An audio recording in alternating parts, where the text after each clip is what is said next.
আজ আমি আপনাদের সামনে পেঁপের একটা নিরামিষ রেসিপি নিয়ে চলে এসেছি। যারা পেঁপে খেতে একদমই পছন্দ করে না, তারাও এভাবে একবার খেলে বারবার খেতে যাবে। এতটাই সুস্বাদু পেঁপের এই নিরামিষ রেসিপি। আমি এখানে একটা মিডিয়াম সাইজের পেঁপে নিয়েছি। এবার পেঁপেটাকে কেটে আমি খোসা ছাড়িয়ে নেব। পেঁপেটা কিন্তু একদমই টাটকা, আমাদের বাড়ির গাছের পেঁপে এটা, যেটা আমি এক্ষুনি পেড়ে নিয়ে আসলাম।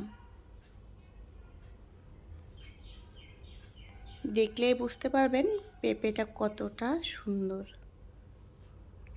আপনাদের বাড়িতে গাছ না থাকলে আপনারা বাজার থেকে কিনে এনেও বানাতে পারবেন, তবে বাড়ির টাটকা জিনিসের স্বাদটা কিন্তু একদমই আলাদা হয়। এইভাবে আমি সম্পূর্ণ পেঁপেটার খোসা ছাড়িয়ে নেব। এবার এগুলো আমি জলের মধ্যে দিয়ে দিলাম। এখন এগুলোকে ছোট ছোট টুকরো করে কেটে নেব। আমি এরকম সাইজের টুকরো করেছি, আপনারা চাইলে ছোট বড় করে নিতে পারেন। এবার পরিষ্কার জল দিয়ে 2-3 বার ধুয়ে নেব।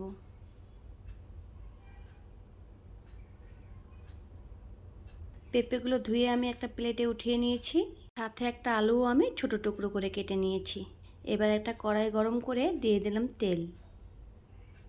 এখন আমি পেঁপে আর আলুগুলো তেলের মধ্যে হালকা করে ভেজে নেব। দিয়ে দিলাম একটুখানি লবণ আর একটু হলুদ গুঁড়ো। এবার পেঁপেটাকে আমি 2-3 মিনিটের মতো ভেজে নেব, পেঁপের কাঁচা গন্ধটা যাওয়া পর্যন্ত। এতে করে পেঁপের যে কাঁচা গন্ধটা আছে সেটা চলে যাবে। পেঁপেগুলো ভাজা হয়ে গেছে, এবার একটা প্লেটে তুলে নেব। আবার ওই কড়াইয়ে দিয়ে দিলাম আর একটু তেল। 100 গ্রাম মুগ ডাল, তেজপাতা আর শুকনো লঙ্কা তেলের মধ্যে ভেজে নিয়েছি। এখন এর মধ্যে দিয়ে দিলাম আদা আর জিরে বাটা। আদা আর জিরে বাটার সাথে মুগ ডালটা আমি ভালো করে ভেজে নেব।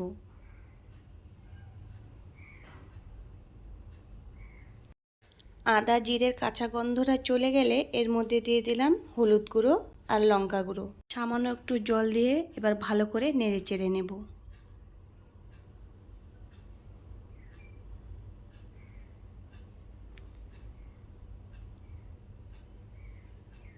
এখন আমি এর মধ্যে দিয়ে দেব ভেজে রাখা পেঁপে আর আলু। এবার সব কিছু ভালো করে মিশিয়ে নেব। এখন আমি এর মধ্যে 1 বাটি জল দিয়ে দিলাম। এবার নেড়ে চেড়ে একটা ঢাকনা দিয়ে 15 মিনিটের মতো রান্না করে নেব। 15 মিনিট পর ঢাকাটা তুলে দিলাম।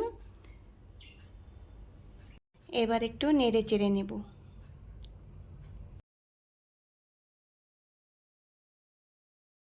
এখন আমি দেব এখানে স্বাদ মতো লবণ। আবার সব কিছু ভালো করে মিশিয়ে এবার আমি কষিয়ে নেব।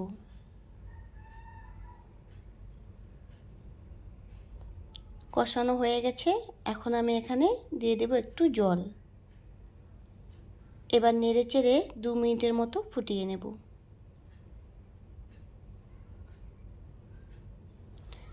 ঝোলটা ফুটে গেছে, এবার এর মধ্যে দিয়ে দেব সামান্য একটু চিনি আর দিয়ে দেব একটুখানি ঘি।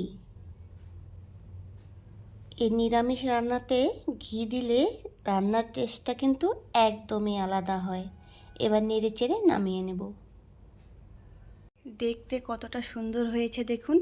এবার আমার মেয়ে খেয়ে বলবে খেতে কেমন হয়েছে। দারুণ হয়েছে।